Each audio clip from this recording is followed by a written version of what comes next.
everyone. All right, so let us look at the main thing when it comes to all welding.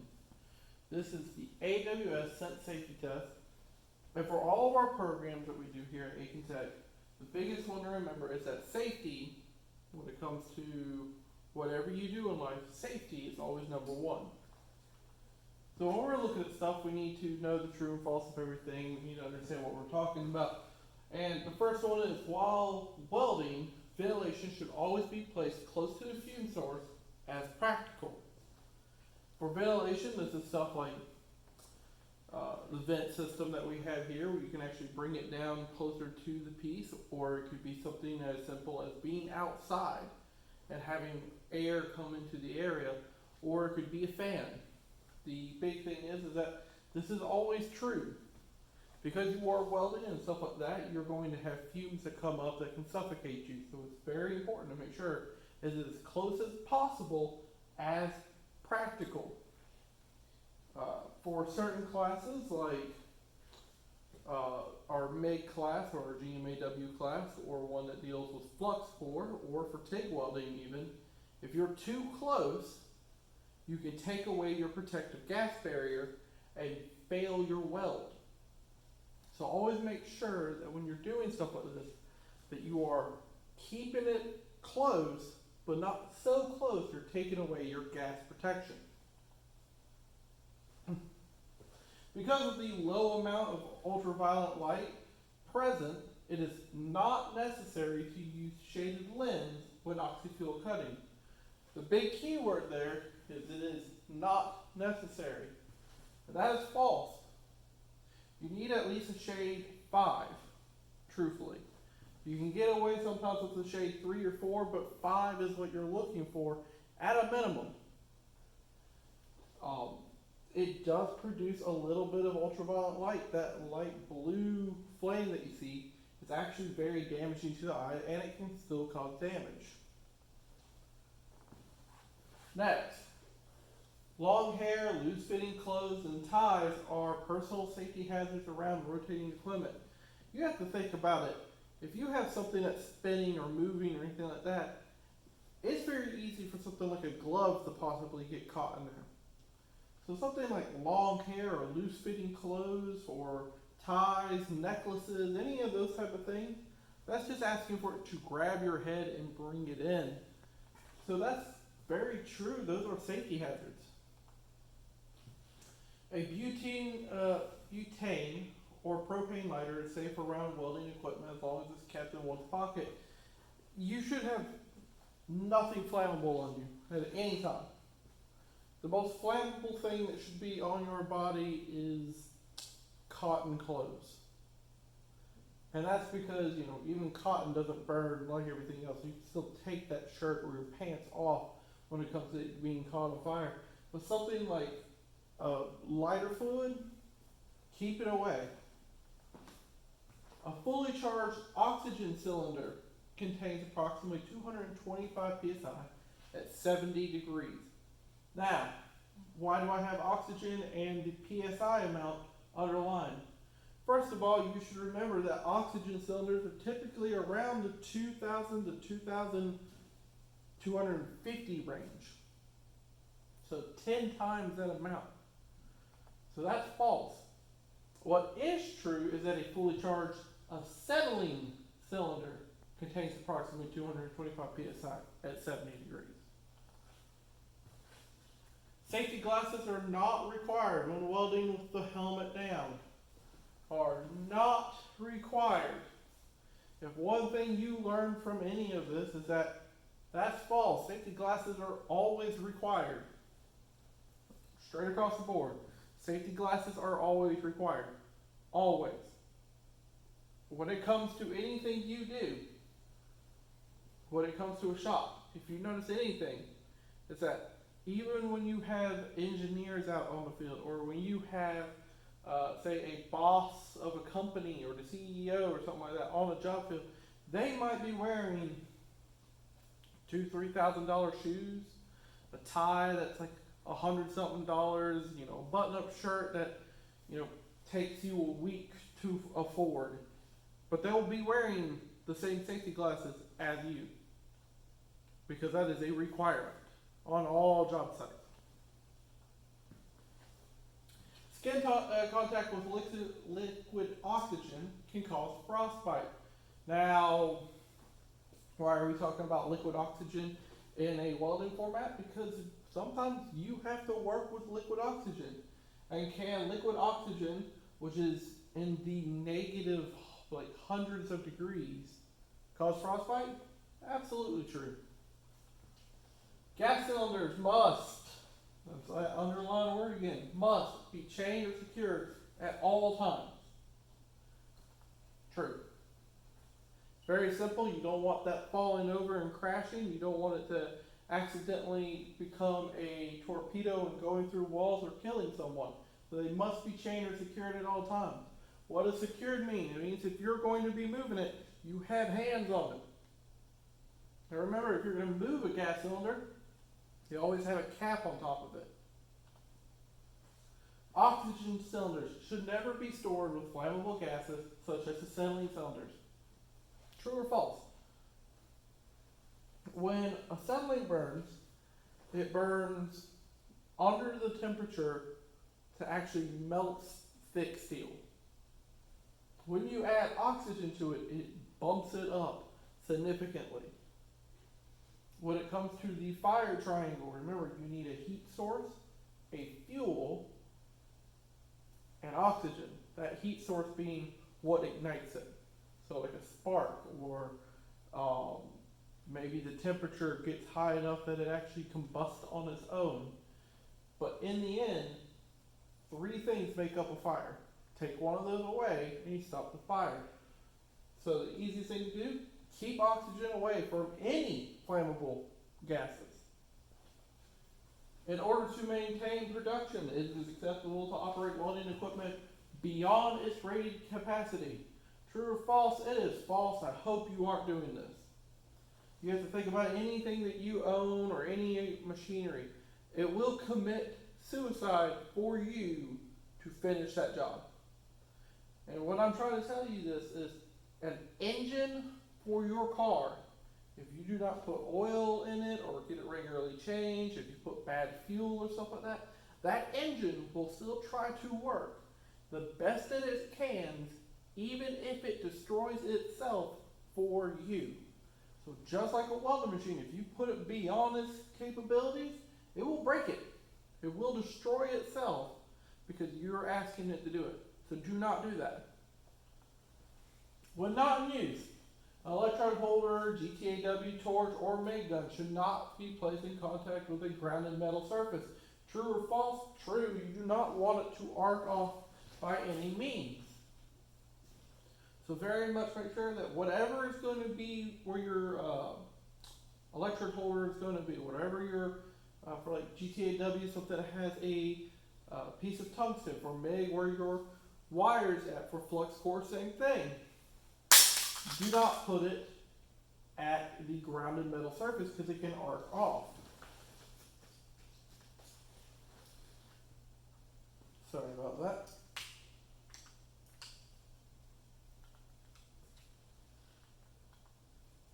Next, acetylene cylinder should not be operated while lying on their side because acetone can be drawn into the valves, regulator, and hoses. For those who do not know about acetone in acetylene cylinders, acetylene is an unstable gas. So what they do to stabilize it is they add acetone into the into the cylinder to stabilize acetylene. But the two do not mix. Acetylene will sit down at the bottom and be in its own little pool to protect itself. So when you put it on its side, just like if you're going to take a bottle of water and flip it, it rushes forward. When you open up a bottle of water, do you open it from the top while it's standing up? Yes, because you don't want to spill any water. But if I took that bottle and went like that, opened it, I'd have all the water spill out. Same thing for acetylene and acetone. So true, you do not want to do it on its side. Fun fact, if you find the acetylene cylinder on its side, you should pick it up and let it sit. Everybody has about a different time. I would say about half an I know a couple books say about 15 minutes to a half an hour. I've heard some say half an hour to an hour. About 30 minutes, you're in a good zone. But the longer you wait, the more secure you're going to be. One should never touch an electrode to a metal surface other than the workpiece, because those surfaces may, I have to change that, become electrically live. True or false? True. You do not want it to touch anything you do not intend to weld, because if for whatever reason it becomes electrically live, it will arc off. ANSI Z49.1 allows oxygen to be used as a substitute for compressed air when necessary. Remember what we were talking about earlier, why we don't use an oxygen cylinder, or why we don't put oxygen cylinder with acetylene cylinders or gas cylinders of any kind. And that's because oxygen makes everything burn hotter and burn more pure. So if something is rated to use compressed air, which has nitrogen, carbon dioxide, carbon monoxide, and other trace elements and stuff like that, it's false. It is meant for compressed air, and that is the only thing it's meant to use, is compressed air. A plasma cutter that we use here is used for compressed air. We do not run pure oxygen into it, because it changes the whole property of what it can do. It can destroy the machine. This is a very key point to remember on this question. Based off of injury reports, the ones that actually get to a lawyer or go in for workers' comp, burns are some of the most common and painful injuries in a welding shop. False. It's eye injuries. Number one is eye injuries. Now, what is the most common injury in a welding shop? Of course it's burns. We get burned every day. I have a burn on my arm right now. It happens all the time in a welding shop. If you weld, you'll get burned. But you do not report every burn that you get. Nobody really does it because it's part of what welding is. Unless it's a significant burn, and when we get to first, second, third degree burns, we'll talk about that more. But unless you're talking about a second or third degree burn, nobody reports a first degree burn, which is the common one. After that, if it's a small second degree, like if a spark landed on you and burned, you don't really report it. You just go put a little bit of burn cream on yourself, put a band-aid on it, and get back to work. If that. So it's not that it's not the most common, it's the least reported one. So based off of injury reports, burns are not the most common. It is eye injuries. Fuel gas fittings are equipped with left-handed threads. True or false? Remember that your oxygen is right-handed, so righty-tighty, lefty-loosey, and to not let them get mixed up. Fuel gases are very much put with a left-handed. So when you actually look at it, there'll be little notches on the pieces for a fuel one, letting you know that this is a left-handed thread and that this is a fuel thread. So let's look at something else. Potential hazards relating to arc welding are radiation, fumes, toxic gases, or all of the above. You're talking about arc welding, which has a certain level of UV light, infrared, and other type of rays coming off of it. So radiation is very much true. Fumes and toxic gases, I mean, for welding with a 6010 or 7018, it pushes oxygen that you need out of the way so that it can weld better. And breathing any of that stuff in is very much cancerous. Or if it's too much, it will just suffocate you. So if toxic gases and fumes are true, radiation is true, it's all of the above. When using an fire extinguisher to extinguish a fire, it should be. So you always have to remember, when you're looking at something, and you're looking at a fire trying to control it, there's certain ways of handling it. So why would you not move up and down to cool the flames. Well, that's not going to do really much. You're not going to point at the top of the fire because that's not really where the fire is at. And you're not going to be held within 6 inches of the flame. Some flames are too big. Some flames are way too big, and you're not able to be 6 inches away from it. Because remember, 6 inches is only like that much. If it's too intense of a flame, if anybody's been around like a bonfire or something like that, sometimes you're standing 5, 6 feet away from it, and it still feels hot enough to burn your skin. So where are you going to point? You're going to point at the base of the fire, where it actually has its fuel coming from. Which type of fire extinguisher should be used on electrical fire? It's type C. One way I always tell people to kind of think about it, type C has a C in it for electrical. We always kind of figure out ways that you could think of, like what A is going to be, what B is going to be for, what C and D and K, I believe is the last one. What they're good for and what they're used for. What are the initials of the federal organization created to ensure safety and sanitary working conditions for employees? Is it the FAA, the IRS, FDA, or OSHA? If you haven't heard of OSHA by now, get really used to the Organization of Safety and Health Administration. Right? It's OSHA. They do everything about safety and health. It's in their name. Always remember that. And it's definitely not the IRS. I don't care about you. The maximum safe working pressure for acetylene is 10, 15, 20, or 32 psi. The maximum safe working pressure for acetylene is 15. After 15 psi, it is unstable again. The acetone cannot work with it.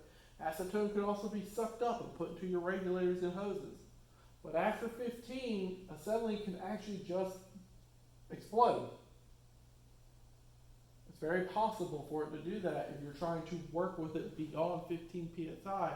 And truthfully, there aren't many applications where you're going to get to 15 as your max psi. For us, the max you're ever going to use acetylene is at 7 psi. Vaporized metals such as zinc, cadmium, lead, chromium, and beryllium are hazardous, can be ignored, are highly flammable, or may cause slag indications or inclusions, or hazardous. You already know that lead's not good. That's been around for years, saying that lead is a very hazardous thing for people. Cadmium, chromium, and beryllium, and zinc. I understand zinc. You could probably think, oh, well, maybe a vitamin, but the other three aren't that great. They're very much deadly, just as lead is, and zinc in the air can hurt you. Fuel gases are usually what color? They're red. If you kind of think about it, it's fuel, it's fire, fire is red, red. Now, are there colored flames? Of course there's colored flames. There's blue flames, there's green flames, there are white flames. It all depends on what chemicals in the fire. But just kind of think of it, if it's a fuel is going to burn, what color is it? It's going to be red. Flash burn is another name for a severe sunburn. A burn caused by welding or coming in contact with bare skin. A burn to the eye caused by exposure to ultraviolet light from the welding arc. Damage to the equipment and clothing due to extreme heat of the welding arc. The C. A burn to the eye caused by exposed to ultraviolet light from the welding arc. This is why you wear your helmet and make sure that you are safe when you're looking at it. For those who don't know, your minimum welding should be about 10 on your welding helmet. It's the minimum shade you should have. Some of them require you to have an 11, 12, or 13. And remember, when we're going back, you can get flash burn from cutting with a torch. If you use just pure clear on a torch, you can get flash burn from it. One should never enter the welding shop without wearing, once again, we already said this one, safety glasses. That's always number one. It can't be gloves because there's certain equipment that you can't wear gloves with. What about a welding helmet or welding leathers? What if you're not welding? Why would you wear a welded helmet or leather if you're not the one welding? You know what you should always have? Safety glasses. What should one never use on a gas cylinder, regulator, connection, and hoses? A wrench, Teflon tape, leak detectors, or oil? Oil. You're going to have to use wrenches to tighten stuff down. When it comes to Teflon tape, sometimes what you got to do to stop a leak, and if you have leaks, you need to be able to detect them. You don't use oil on it though, because oil is flammable, and that's the last thing you ever want to put in a welding shop is something flammable. One should never cut or weld directly against cast iron, concrete, or workbench of non-flammable surface. Well, one should never cut or weld directly against, well, think cast iron. Cast iron is a metal that you can weld, so we'll take that out. A workbench. That is very common in all trades to work on a workbench, and for us, we have metal workbenches. A non-flammable surface, that is perfect for a welder. We love stuff that's non-flammable, so let's look at the last one, it's concrete. Concrete cannot handle heat the same way that other things do. It pops, it cracks, and it shoots little molten rocks at people. Not a good day. One should never operate arc welding equipment while standing on wet or damp floors. We're arc welding. Arc means electrical, and electrical and water have a long history of not wanting to work well together. So don't, if it's wet outside or if it's raining, you're not welding outside. Not unless you're doing like a whole lot of platforms or something like that, or you're indoors. But if the floor is wet or damp, don't do it. A burn that causes the skin to blister is referred to as second degree. First degree, you pretty much can think of it as a sunburn. You know, your skin gets a little tender, gets red, and it's sensitive to the touch. Second degree is when you start to have blisters. Third degree is when you start going towards like the deep muscle and the bone. The selection of the correct lens, shade number, depends on the amount of welding current being used. If you are thinking about certain TIG processes, you can weld as low as I think I've seen some of them as low as like 60 amps, and I know there's probably lower than that, with 60 volts, whatever one, that somebody could weld with. I mean, there's also laser welds that, you point at and you go like this, and you barely need a shade lens. You might need like a shade 2, but that also depends on the amount of current coming through it. If you were talking about carbon arc, you should have a 13 because of how bright it is. Federal regulation that requires the hazardous information about a product be provided to all users of that product. The form used to provide this information is called a safety data sheet, or SDS. It used to have an older name called a material safety data sheet. So if you see an MSDS or an SDS, they are the same thing. It's just that it got a new name recently with new different pictures and how things are supposed to be formatted, so it works across the entire globe instead of just like each country having their own kind of MSDS. Now it's more international.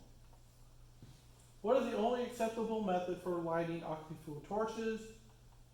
A flint striker, spark lighter, or striker for short.